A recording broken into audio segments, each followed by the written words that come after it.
Let's get it going on a Thursday. Good to have you with us on Ed Schultz News and Commentary. Interesting story unfolding. Where does Donald Trump actually stand on super PACs? Now, we all know Trump's got $1 billion. He loves to tell everybody that he can fund his own campaign. He's doing that. Talks about how he's built his business. Good for him. But now he's into the weeds on the process of super PACs, calling them a scam. He doesn't want their money. Super PACs are the funding of billionaires. Billionaires want to run this government. They want to be influential on how the Senate and the House votes and how we make laws in this country. And they're all conservative. So now Trump is coming out saying that it's all a scam. Well, he doesn't need super PAC money. But the question is, the super PACs are having a major influence in the way we run our country. This is what Bernie Sanders has been saying all along. It can't be an election for just the billionaires. Who's the voice of the little guy? So this puts Trump in a position to answer the question. If you were president, will you work to change election laws? What do you advocate for when it comes to election law in this country?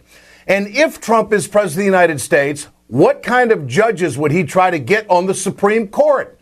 Bernie Sanders has been up front saying that if he is the president, he will only appoint justices who are opposed to Citizens United and will work to overturn it. So here we are. Trump, we know you got the money, but what about the little guy? Are you telling us that you're going to be the voice of the little guy? Because this goes totally against all the other Republicans. It goes against the Republican establishment. It goes against every Republican he's running against. In fact, this actually sets Trump up as an independent in a big way. It differentiates himself in a big way from the other candidates because he thinks that super PACs are a scam. I haven't heard Bush or Rubio or Cruz, who spent $1 million from a super PAC on right-wing radio to push against Planned Parenthood. So this is what Trump said this morning about super PACs. But we actually terminated all super PACs. We don't want anything to do with them. We don't want them to advertise for us. We don't want anything. And we said it very loudly and very strongly. And I'll tell you what, this whole super PAC, it's a scam deal, and it is a horrible thing that's going on. Like tens of millions of dollars is being poured into these super PACs. In the case of Bush, in the case of Carson, the super PACs are literally running their campaigns. In Carson's case, the super PAC is running the Iowa campaign, and that's not allowed. You're not allowed to do that. But he shows up, they tell him where to go. I mean, the whole thing is ridiculous what's happening. Super PACs are a total scam, and we have disassociated ourselves from all of the super PACs. Now, if Donald Trump didn't have the billions of dollars that he has, would he be saying that? First question. Second question is this. Okay, they're a scam. They're horrible. They're running campaigns. They shouldn't be, because that's the election law. They shouldn't even be communicating with the campaigns. But Mr. Trump, are you saying that you want to change the election laws in this country? Or is it just that you don't need them because you have all kinds of gobs of money yourself to run your own campaign? He continues his attack on his competition. And, of course, there's been a big push for Trump to get taken off Saturday Night Live this Saturday night on NBC, because people are pissed off, they don't like him and whatnot. There's just an anti-Trump movement out there. Well, this promo has leaked, and he takes a shot at Ben Carson, which is very entertaining. Donald Trump is hosting Saturday Night Live this week with musical guest Sia. And because of equal time rules for television, Mr. Trump can only speak for 4 seconds in this promo. So let me just say this. Ben Carson is a complete and total loser. Well, what is Ben Carson doing today? He's talking about the pyramids. So I would have to classify him as someone who simply is not focused on the problems of the American workers and American families and the issues of this country, that he would waste that kind of media time with people talking about his theory about why the pyramids were built. Give me a break. When we come back, more conversation on the campaign trail and lots of news here on Ed Schultz News and Commentary. Stay with us. Hey, folks, you've heard me talk about Bio Green Clean. I'm going to show you right now on my airplane just how tough this is. I want you to keep in mind, chemical-free, 100% plant-derived, biodegradable. It is the safest cleaner that you can get, and it's the most effective. Go to our website, wegoted.com, or go to biogreenclean.com. www.biogreenclean and order today. It's time to continue our conversation about mechanical insulation. Mechanical insulation is for the piping systems in our nation's commercial and industrial facilities. Facility owners are burning up billions of dollars through the lack of mechanical insulation on these piping systems. Call the iSave team. Insulation saves America valuable energy, and this team of energy conservation specialists is shovel-ready to save you money. Visit iSaveTeam.org to have a specialist give your plant an energy audit. Good to have you with us on Ed Schultz News and Commentary. What is the feeling amongst members in the House? Is this some kind of a new day dawning? If you listen to a recent interview that Paul Ryan has given, the new Speaker of the House, to Fox News, you'd think it's the same old stuff. In fact, you could listen to the interview and think that he's not even Speaker of the House. He's still the political hack that he's always been. Now, I have a jaded opinion because of all of the obstruction that's taken place, because of all the partisanship that's taken place, driven by Republicans who just did not want to work with the Obama administration on any level. So I'm just out of the school of thought that things are really going to change. I hope I'm wrong. Let's go to John Garamendi, who is a great friend of mine. He's a member of the House Transportation and Infrastructure Committees from California. Congressman, good to have you with us. Always good to be with you, Ed. Love your show. Love the way you handle things. Well, I appreciate that, John. You've been a friend for a long time, and I know I could get straight talk out of you. Is Paul Ryan going to change now that he's Speaker of the House? I mean, isn't this a great opportunity? The guy comes out and he says he's not going to work with Obama on immigration reform because of what Obama's done in the past. But if this is a new day and a new approach, why wouldn't he try something with open arms? What's your sense of this? Well, let's see. How does it go? A tiger doesn't change its stripes. Things of that sort. There's a lot of sayings out there. This man is what he is, and what he is a radical conservative. His budget bill, which has been put before the House 3 times now, is a total repeal of progressive policies. It ends Social Security as we know it, turns the Social Security program over to the Wall Street bankers, guts Medicare, puts Medicare back in the hands of the health insurance industry, and we know how good they are to people. And it goes on and on. Tax breaks for the wealthy, increases or for the lower income, increased tax. It goes on and on. He's not going to change his stripes. He is what he is, and underlying all of that is the schism. The Tea Party faction of the Republican Party is still in control of the speakership. 44 members of the Republican delegation refused to vote for Ryan in a secret ballot. Now, when it came to a public vote on the floor, there were only 11 that refused to vote for him. But underlying all of that is this fractured Republican Party. It didn't change, and in fact, it probably is more emboldened because they were successful in throwing Boehner out of his speakership. So he's saying, Congressman, that he's not going to work with the president or the Democrats on immigration because of what the president has done in the past. That is political hackery if I ever heard it. That's not a new way forward. That's not a vision. And I maintain the position, Republicans, they don't want immigration reform. They want cheap labor. Your thoughts?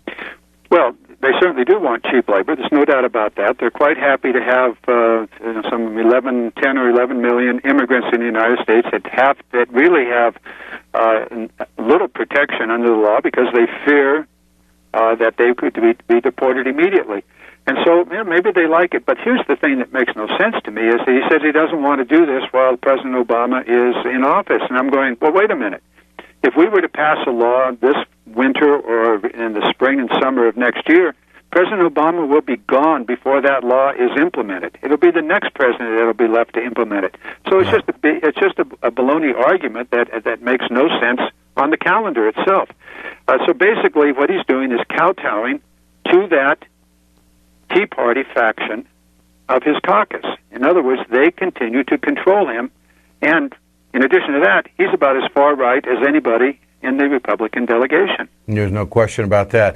Congressman, the White House has released some texts, the written document of sorts of the Trans-Pacific Partnership.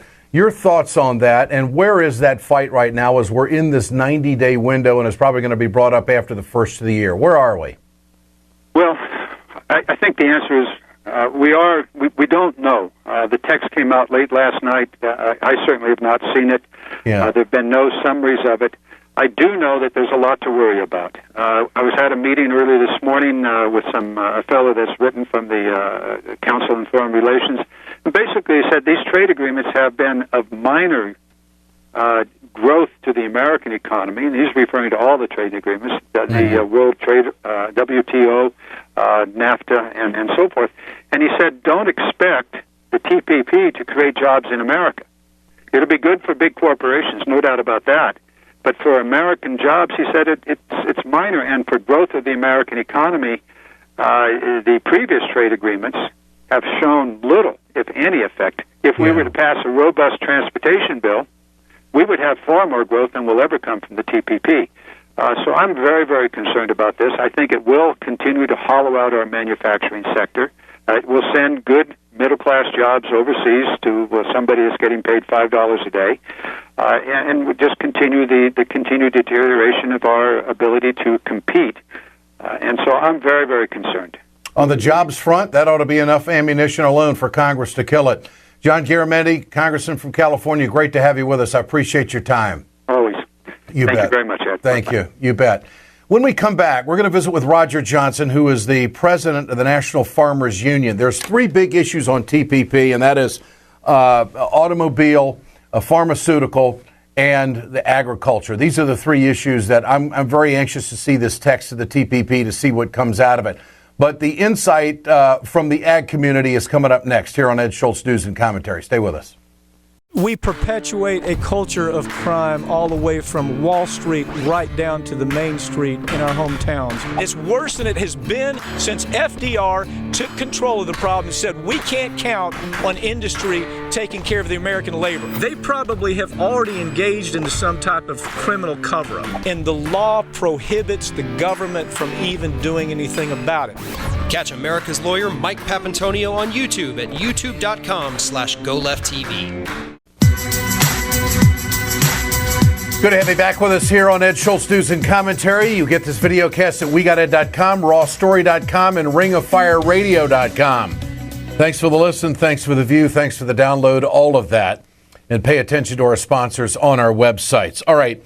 The Trans-Pacific Partnership, it's not in the 11th hour, but the fact is that we are in this 90-day window of opportunity to shut this thing down. And what has to save this deal is the United States Congress. I was really encouraged yesterday when we were interviewing Donna Edwards, and she was talking about how she is leading the charge with some others on the Democratic side in Congress to kill this deal. And we've spent a lot of time on it, and it's basically down to three areas. The pharmaceutical industry, the price of generic drugs coming into this country, also the automobile industry and just how many parts going into a car can be from another country before we can not say it's American, and also the agricultural industry. And I want to take you back to a story that unfolded years ago. This has been a fight in America for some 20 years, and that is country origin of labeling. It's called COOL. It was in the Farm Bill years ago, and it's recently been voted out by the House to make way for the Trans-Pacific Partnership. Country original labeling comes from cattle producers in this country, meat producers in this country, who want to make sure that consumers go into that grocery store and they see that it is produced in America, and they know that they can compete against anybody else on the globe, and it will help their industry. Well, now that that's gone, what are they for? Well, obviously, they want that labeling, but it would be voluntary labeling. So this takes us to, is this a barrier that's been knocked down? Is this still a big issue? And this reunites me with an old friend of mine who used to be the ag commissioner in North Dakota. He's now the president of the National Farmers Union. Farmers Union, I believe, is in 33 states across the country. They represent farmers. They're a very progressive group. They stay on top of the issues. And Roger Johnson has been the president of that organization for, it has to be at least a decade. Roger, good to have you with us on Ed Schultz News and Commentary. Ed, great to be back with you. You bet. I remember those days of fighting for COOL in the Farm Bill. Remember? Indeed, and it was a decades-long fight. You know, we officially first got it in the Farm Bill in 2002, and then it was never implemented because of opposition from packers that never wanted consumers to know where their meat was coming from. And then we got it reinserted in the 2008 Farm Bill, and then it was implemented, and then, of course, the Packers sued, and Canada and Mexico sued under the WTO. And bottom line is we ended up losing that case, and we're, a month or almost 2 months away from when we'll get a final decision from the WTO as to the amount of retaliation. And the way we fix it is because we've lost mandatory country of origin labeling. That's gone. The WTO has basically stricken it. As you indicated, the House has already passed a bill to repeal it. The Senate has not. And the Senate is stuck between two bills. A bill that Chairman Roberts wants, I shouldn't say a bill because it's not really a bill, but basically it's the same thing that the House did. It's just full repeal on meat products. Mm-hmm. And then Debbie Stabenow, Senator from Michigan, and John Hoeven, Republican Senator from North Dakota, have joined up and offered a voluntary label bill. So it would still repeal mandatory, but then it would say if anyone wants to put a made in the USA label on a meat product, it has to come from an animal that's born, raised, and slaughtered in the US. So Hoeven and Stabenow are counting on American consumers to be concerned about where their meat is produced and what they're going to consume. Exactly. And it would be a knowledge issue, not a mandatory. Exactly. But it would give them, and this, of course, is where the Canadians and other countries are upset because they want their meat, their beef on our market, and they don't want it labeled because they want to be able to dump product on our market. That takes us into the conversation of currency manipulation, and it could be a real threat to our cattle and beef producers in this country, couldn't it? Well, it could. I mean, the interesting part about COOL, or country of origin labeling, is that consumers overwhelmingly, we've got over a decade of polling that says 90% plus consumers want to know where their food's coming from. Absolutely. And it's not just beef, it's all kinds of food. We want to know where it's coming from. It's everything, but beef in particular, pork, poultry, these are the products that would be impacted by the repeal measure that the House has passed. Mm-hmm. And it's important that we at least say, if consumers want to know, that they can demand that the packers put a label on that is accurate. And the packers don't want to do that because they want to be able to import product from anywhere in the world. Cheaper. Chop it up here, slaughter it here, and if they just slaughter it here, no matter where it comes from, they would be able, under current law, without mandatory country of origin labeling in place, they'd be able to say that's a product of the U.S. That's right, and give it the USDA stamp, right? Exactly. I mean, so it's sure, and so then it's that end of story. Then they just say that any product, pretty much from anywhere in the world, is going to have a product of the U.S. label if it is slaughtered in the U.S., processed in the U.S. So we had Ag Secretary Tom Vilsack lobbying the Congress pretty hard this summer to get rid of this bill in the House. Is that correct? Yes. I don't know if he was lobbying hard to get rid of it, but he actually stated that the Stabenow-Hoeven bill would also fix the WTO problem that we have with country of origin labeling. So, do you believe that? Do you believe that this would fix it? Yes. Okay. Yes, I do. Because Stabenow and Hoeven have worked with the U.S. Trade Representative's Office and with USDA as they crafted this language to make sure that it complied with our WTO trade obligations. Okay. It's voluntary. Canada has their own voluntary meat labeling law in the books. Yeah. Does that work? Well, I mean, they got it. I don't know if it works or not for them, but they seem to be happy with it, and now they're saying they don't want us to do the same thing. Okay, so right now, the ag world, the beef producers in America are waiting for the World Trade Organization to come up with a ruling on labeling, correct? Yeah, they've actually ruled that the mandatory law is illegal under the WTO. So what they're ruling on now is how much damages the Canadians and Mexicans will be able to extract from the U.S. That's the decision that we're awaiting. And this, of course, is one of the big contentions on the Trans-Pacific Partnership. You've also been on record, Roger Johnson, president of the National Farmers Union, that really TPP is a no-win situation for us, isn't it? We have been, and it's, the ag groups are generally supportive of TPP because, as a general rule, agriculture ends up with a trade surplus. The problem, and we look at this much more holistically, even if agriculture were to end up with a trade surplus, if the rest of the economy ends up with this deep deficit, then we end up struggling with growth. I mean, right now, the trade deficit that the U.S. faces is 3 points off our GDP. I mean, that is an enormous drag on our economic growth because we export so much less than we import. In TPP, as it's designed right now, what we know about it is that it does not deal with the issue of currency manipulation. Yeah. And if you don't deal with currency manipulation, economists have said that currency manipulation is responsible for about half of that trade deficit.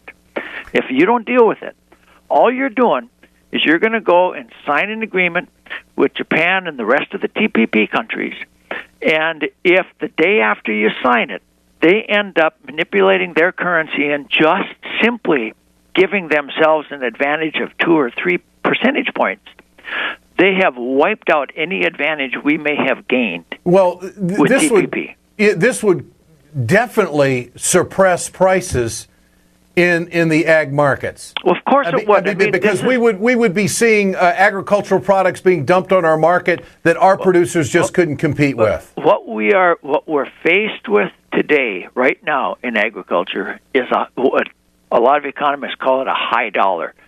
A high dollar makes it more difficult for us to export products. When other countries manipulate their currency, they in fact make our dollar even higher still. They make our dollar more expensive, their currency cheaper. Therefore, the imports that we buy get cheaper, and the exports that we try to sell to other countries become more expensive, and our deficit simply increases. Okay. Now, if we say no to Trans-Pacific Partnership, you think that there's going to be a trade credibility issue, an integrity issue in dealing with other countries when it comes to trade. You think that that's a lost leader as well? I do think that there's an issue there. The fact that our country has sort of led the effort on TPP is an indicator of our standing in the world. And if we lead the effort and we negotiate a deal and then we choose not to enter into that deal, I think that does some damage to our credibility. There's no question in my mind that that's the case. But every lawmaker, just about every lawmaker, Roger, is telling me that this process has been flawed. It's been done in secret. They can't read the deal. It's a Wall Street deal. These negotiators have circumvented American law as far as sovereignty is concerned. So we are at a real crossroads about future trade. We do this deal, there might not need to be another trade deal anywhere else. And the way we've been negotiating trade deals, that wouldn't be such a bad deal, would it? I mean, that's very true. If we quit doing these deals, it might not be such a bad thing because we don't seem to be able to get the formula right. I mean, every deal we do digs our deficit deeper still. Okay. What's the point of that? So as I started at the beginning, the pharmaceutical, the automobile, and the ag community, these are the 3 big stumbling blocks in the Trans-Pacific Partnership. You think ag is going to be satisfied at the end of the day? You don't think that's going to be a stumbling block, or is it? I think most of the ag community is going to be promoting or indifferent about the deal. Okay. Farmers Union, as a member of the agriculture community, will be actively opposing it. So we're different than the rest of the ag industry, if you will. Because you look at it holistically about what it's going to do to American jobs. We very much do. That's exactly right. We look at it holistically. And if you think about this, Ed, I mean, you know this as someone who spent a bunch of your lifetime in North Dakota and Minnesota. These rural communities, the farmers, most farmers end up with off-farm jobs because you have to support your way of life. Yeah. And when you do trade deals that end up exporting jobs to other countries, what does that do to the availability of jobs in those rural communities that farmers or farmers' wives need in order to to survive out there on the farm. And for clarity to people that don't follow the ag community very much, Roger, bottom line here is that American producers want to make sure that American consumers know what they're getting, because if they have to compete head-to-head against anybody else in the world, American farmers and ranchers believe that they can outdo anybody on the globe when it comes to production, when it comes to technology, when it comes to food safety, and they think that the consumers are going to make wise decisions, and in the long run, the producers will win. That's what this is about. That's what Cool was all about originally. That's true, especially if you make sure that products that say they're from the U.S., in fact, are from the U.S. And that's the rub in this whole deal. All right. Roger Johnson, who is the president of National Farmers Union. Hope life is good for you. It's been a long time. Appreciate the connection, and we'll do it again. Thanks, Roger. You bet. Take care, Ed. This is Ed Schultz, News and Commentary. Communication Workers of America, Alliance for American Manufacturing, BioGreen Clean, and the iSave team bringing this production. We're right back after this. From the steel mills of Pennsylvania to the auto factories of Michigan to the modern makers movement, manufacturing makes our nation great. I'm Scott Paul, president of the Alliance for American Manufacturing. We bring business and labor together to advocate for policies that everyone can agree on. Together, we can strengthen manufacturing and create good-paying American jobs. Help us keep it made in America.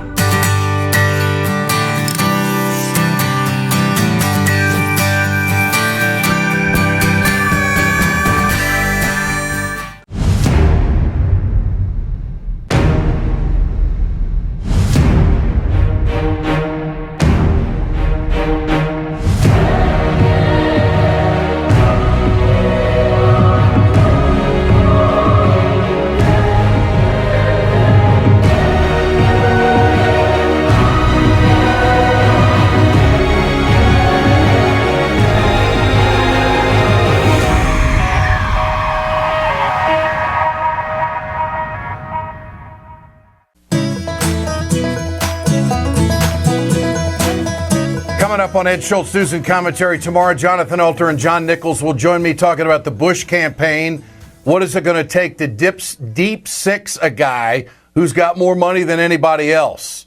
And more on the Super PAC operation that Donald Trump has been talking about. Could the other candidates survive without them? That's coming up tomorrow on Ed Schultz News and Commentary. Brought to you by Communication Workers of America, Alliance for American Manufacturing, BioGreen Clean, and the iSave team. We'll see you then.